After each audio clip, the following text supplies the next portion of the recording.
Ladies and gentlemen, this is DVP World. I'm your host Benjamin Lee, and welcome aboard the Eastern Express. First, it was just one country, then two. Now half of Europe is reporting drone incursions over civilian airports. And while Russia denies everything, its fingerprints are all over the sky. But the skies are getting crowded, and it's not because of planes. In just a few weeks, unidentified UAVs have disrupted civilian aviation from Poland to Germany, shutting down major airports, grounding flights, and sending thousands of passengers into chaos. So what can be done to stop this from happening? Well, let's take a look at our latest report to find out more. They hover silently over airports, military bases and power plants. Drones, some amateur, some clearly not, have turned Europe's skies into a new battleground of nerves and suspicion. In recent weeks, mysterious overflights have grounded planes in Munich, Copenhagen and Oslo, and forced leaders to ask, who controls the skies over Europe? German Chancellor Friedrich Merz believes he knows the answer. In an interview with ARD, he accused Russia of orchestrating most of the recent incidents in Germany and Denmark, while admitting that some may be, quote, copycats with private drones. Still, he warned, this is no prank. We will not allow these incursions to continue, and we will take all necessary measures to effectively deter these airspace violations, these incursions by the Russian army. The numbers tell the story. At least 10 European countries have reported mysterious drones in just 3 months, from Lithuania, Estonia and Latvia to Poland, Romania, Denmark, Norway, Germany and France. Each sighting is different, but the pattern is familiar: the borderlands of NATO and the invisible front lines of a hybrid war. In Poland, 19 Russian drones crossed the border in a single night, the first direct engagement with Russian assets since 2022. In Romania, F-16s scrambled after a drone entered national airspace. In Lithuania, investigators found one packed with explosives. Further north, Denmark shot down 5 airports in a single day. Europe's skies are no longer just a corridor for planes, but a testing ground for power, pressure and fear. The question now is not where the next drone will fly, but how soon before one doesn't turn back. And now let's zone in on the east-planing portion of our show. A 12-minute incursion by Russian fighter jets into Estonian airspace has reignited one of NATO's most sensitive debates. Should the alliance start shooting down Russian aircraft that crosses borders? For now, the answer divides allies more than it unites them. The incident last week prompted Estonia to call an emergency meeting of the North Atlantic Council. Poland, the Baltic states and the United States argued that future violations must be met with force, that deterrence now requires visible action. Germany and several southern allies urged restraint, warning that one wrong move could trigger direct confrontation. The final statement landed in the middle ground, vowing to, quote, employ all necessary military and non-military tools, but stopping short of a promise to use force. NATO's Supreme Allied Commander Europe, General Alexis Grinkevich, also cautioned that while drones are easy to take down, shooting a manned jet risks escalation if the pilot dies. That caution contrasts sharply with voices from the east. Poland's Foreign Minister, Radosław Sikorski, addressed Moscow directly, saying, you have been warned. Czech President Petr Pavel said NATO must be ready to act or risk encouraging more provocations. Germany's Defense Minister, Boris Pistorius, replied that, quote, prudence is not cowardice, urging allies not to fall into Russia's escalation trap. The debate comes as drone intrusions sweep across Europe, from Denmark to Germany and the Netherlands, many suspected to be of Russian origin. Even as Vladimir Putin mocks these allegations, Europe is tightening air defenses and facing an uncomfortable truth. NATO unity holds, but its trigger finger is far from steady. And now, let's take a look at the issue in greater detail. Investigators now see a clear pattern. The purpose of these flights isn't usually for espionage or physical destruction, it's psychological warfare. It's about eroding trust in European security, showing that NATO skies are porous and that Russia can reach deep inside Europe without firing a single shot. Poland is one of Ukraine's strongest allies and a logistical lifeline for Western military aid. Disrupting air traffic there means delaying supplies, weapons, and humanitarian support. In Denmark and Norway, drones flew near key transit and radar infrastructure. And in Germany, the flights came as Oktoberfest drew hundreds of thousands of visitors to Munich, the perfect moment to amplify fear and spectacle. German Defense Minister Boris Pistorius went further, comparing the incidents to the provocations of the Cold War. No shots are being fired, he said, but there are provocations. And he's right, this is hybrid warfare, a mix of cyber, psychological, and kinetic tactics meant to destabilize societies without formally crossing the line into open conflict. And Russia has plenty of experience in that domain. It's the same playbook seen in the sabotage of undersea cables and gas pipelines in the Baltic Sea, where so-called shadow fleets drag anchors over critical communication lines. The same tactics were used in the GPS jamming over Finland and Estonia earlier this year. Each operation is designed to look ambiguous enough to avoid direct attribution, yet coordinated enough to send a message. And the message is simple. We can disrupt you whenever we want. It's more than some military victory can get you. Now, this is taking control through uncertainty, and it's about reminding European public that they are never completely safe. History offers a telling precedent. In 2015, Turkey, a long-standing NATO member, shot down a Russian Su-24 jet that violated its airspace near the Syrian border. The response was immediate. Moscow froze relations, imposed trade restrictions, and unleashed a campaign of economic punishment. Ankara paid a heavy price. NATO, meanwhile, expressed solidarity but urged restraint, leaving Turkey to absorb the political and economic fallout alone. The lesson was clear to Moscow. NATO might have Article 5, but it doesn't have a unified appetite for escalation. Now fast forward to today, and Russia is testing that same threshold again, this time with drones instead of fighter jets. Each incursion probes the alliance's patience. Each shutdown measures its response time. For Moscow, this is reconnaissance by provocation, and it's working. Because so far, NATO's reaction has been cautious, even predictable. If Russia's goal is to make fear a part of everyday life in Europe, then every grounded flight, every closed airport isn't just a nuisance, it's a message. And NATO needs to start answering it. And now, here to shed more light on the issue is Jakub M. Gojmirski, research professor from Norwegian Institute of International Affairs. Hello, sir, and welcome to Eastern Express. Hello. So today we're going to try to unpack the whole situation with all the drone incursions into EU airspace. Most of the media pundits, even politicians, are speculating that this has Russian handprints all over it. However, the intelligence community are relatively reluctant in saying that there's any evidence pointing to that just yet. Do you think the former is too quick to jump the gun and pointing fingers, or do you think the latter is being a little bit too reserved when it comes to trying to connect the dots together? When talking about this type of activity, we need to understand that the main challenge is the issue of attribution, meaning that identifying who is behind those malign operations. So the fact that the intelligence community is a little bit reluctant to point at Russia as the main culprit does not necessarily mean that they don't know who is behind, but they need to have some strong proof that Russia is behind this before pointing at Russia as the main culprit. Right, like I mentioned, attribution is usually quite difficult for the intelligence community before a whole picture is being drawn. However, I think general consensus within Europe is the fact that, well, every sign points to Russia indeed. Can you help unpack what are some of the reasons of these incursions, and what do you think the Russians are trying to achieve if they are indeed behind all these incursions? There are several reasons for why we could suspect Russia for being behind this type of actions.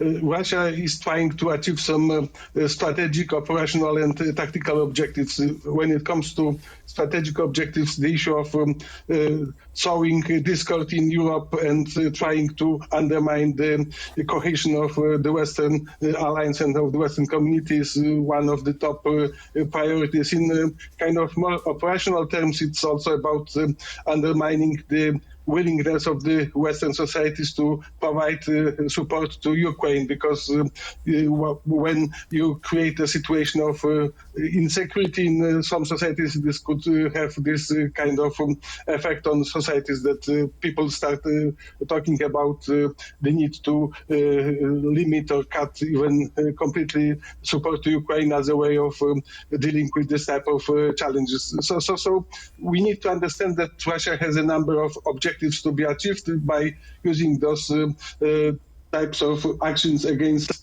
some countries. And the fact that those actions were aimed at Poland and then at Denmark and at some other countries really can be interpreted as a way of trying to influence the situation in those countries by undermining by creating a situation of insecurity in a way. All right. Do you think that the calculation here is sound when it comes to trying to use these sort of incursions to trigger some sort of, fracture in cohesiveness, seeing that as a result, some of these European countries are actually coming together quite strong in condemnation of Russia? Do you think that there is a danger whereas they cross some sort of red line in which they would see some retaliatory action that might put them in a worse position than before? I think that we have seen a number of examples of Russia doing things that have been counterproductive from the point of view of Russian strategic interests. Because, for instance, when Russia decided to launch this full-scale war on Ukraine in 2022, the situation developed into some new countries joining NATO in response to this, which has most probably worsened Russia's security situation instead of improving it. And when launching this type of operation against Western democracies like the ones we have seen over the past couple of weeks or couple of months, I think that the effect is that there is more willingness on the part of many European countries to increase the level of support to Ukraine in order to limit the negative effects of Russian invasion of Ukraine. Also, in order to strengthen the resilience in the Western societies is also one of the aims that Russia achieved by launching this type of operations. Although there are also some forces in a country like Poland that have been trying to play this anti-Ukrainian card over the past couple of months. Even during the presidential elections in Poland, this anti-Ukrainian feelings were something that was used in order to increase the level of support to some of the contenders. Right. So when it comes to the rhetoric, comes to Ukraine and the support of Ukraine, do you think that these sort of incursion would actually diminish the public support for be it military aid, be it financial aid to Ukraine? Or do you think that by kind of having this mask-off moment, Russia would actually push the Western countries to give Ukraine even more aid in order to make sure things like that don't happen?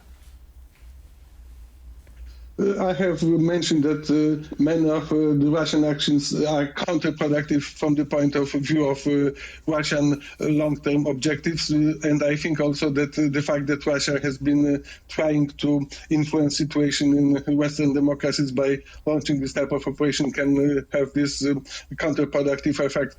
This will most probably strengthen the willingness of societies and authorities to provide more support to Ukraine, because what Russia has been doing has somehow made people realize that the war is not only taking place in Ukraine, but these gray zone operations, as they are called by many, have brought the conflict closer to the societies that are directly impacted by those operations.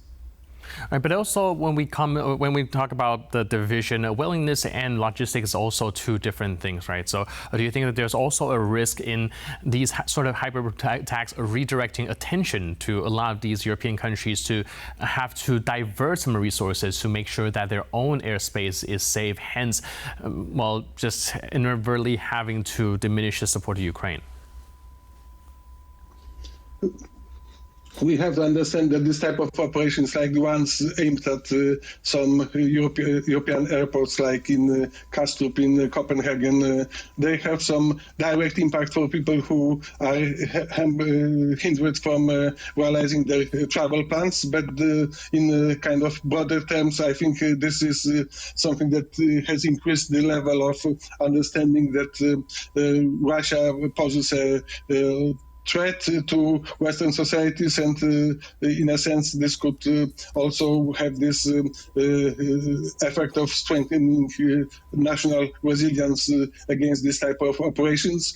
Although we need to understand that for the time being, what Russia is doing is a rather cost-effective way of influencing situation in Western countries, because by launching some drones that are not very costly, they have achieved a lot of attention, and also created a lot of trouble to the thousands of people who have been hindered from realizing their travel plans. In the end of the day, I think, however, that this will have a kind of a positive effect on the Western societies, because this has increased the level of awareness of the threat posed by Russia. Do you think that this has also kind of triggered some response from Washington? We've recently seen Americans finally kind of stepping up a little bit, albeit relatively slowly, but at least when it comes to rhetoric, it does seem like the Trump administration has now turning towards Ukraine a little bit more than before. Do you think that these are related, or do we see them as isolated incidents? I think the key question when talking about the U.S. response to Russia is the fact that President Trump feels somehow very much disappointed by what his friend Vladimir Putin has been doing towards Ukraine, and the fact that Russia launched those gray zone operations against Europe is a contributing factor to this changing of the mood in Washington. And this is an important thing, because we understand that the United States is an important actor when it comes to providing direct and indirect support to Ukraine. We know, for instance, that some days ago, American authorities mentioned that they will provide Ukraine with some intelligence-related information on what kind of targets Ukraine could hit in order to make Russia more willing to start a serious negotiating process. This is one of the effects also of this disappointment with Putin by Donald Trump, but also maybe of those operations that Russia launched in Europe over the past couple of months.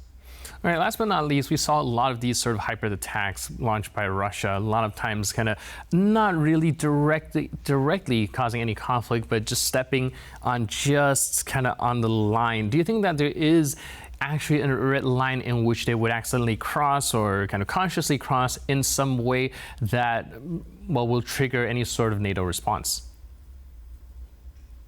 Here we need to talk about the issue of the so-called brinkmanship. Already 10 years ago, a well-known Western think tank, European Leadership Network, published a series of reports on Russian brinkmanship in connection with some military actions undertaken by Russia in the skies over Europe. So this issue of brinkmanship, meaning trying to test where the red lines for those whom you treat as your foes are, can result in some miscalculations. So this is the most important threat to be dealt with by those who are going to take decisions on how to react to those Russian gray zone operations. There is the whole escalation ladder that we need to understand exists, and this is also important to have in mind when taking this type of decisions. we don't want Russia cross our red lines, but it's also important not to do something that Russia is going to understand as crossing their red lines. Russia has many times threatened with use of, for instance, nuclear weapons in response to a situation that Russia treats as a challenge to its security. So this is also important to have in mind, that we need to react cautiously but decisively against this type of gray zone operations. Right, cautious but responsive. Thank you so much for your input and insight. Really appreciate it. And thanks for being with us on Eastern Express. Thank you. And now we're moving on to the Eastern News Flash, a series of all the other stories from the East that you don't want to miss. An investigation has revealed that oil spills from Russia's shadow fleet tankers are polluting European waters. Officials warn Europe may be one accident away from an environmental disaster.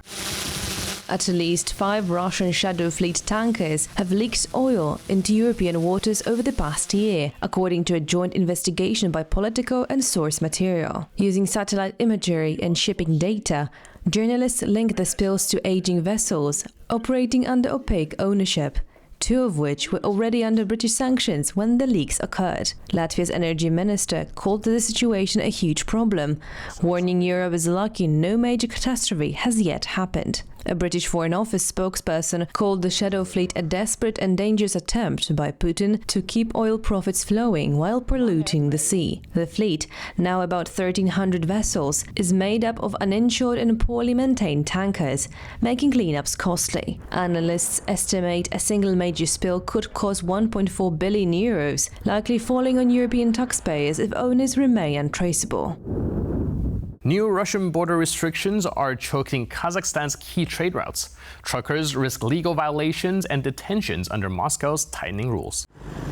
Kazakh lawmakers warned that tens of thousands of drivers and companies face losing vital transit access through Russia and Belarus. Since January, Moscow has limited visa-free stays for foreigners, including Kazakhs, to 90 days per year, with long border delays counting towards that limit. Russia has also introduced a mandatory digital pre-entry system requiring registration 72 hours before arrival. Combined with stepped-up customs inspections for dual-use goods like drones and electronics, the changes have created massive backlogs. Kazakhstan fears higher costs, shrinking freight capacity, and being edged out by Russian and Belarusian competitors unless the rules are eased. And that's all on this episode of Eastern Express. But for more news, update, and commentary, please stay tuned to TVP World.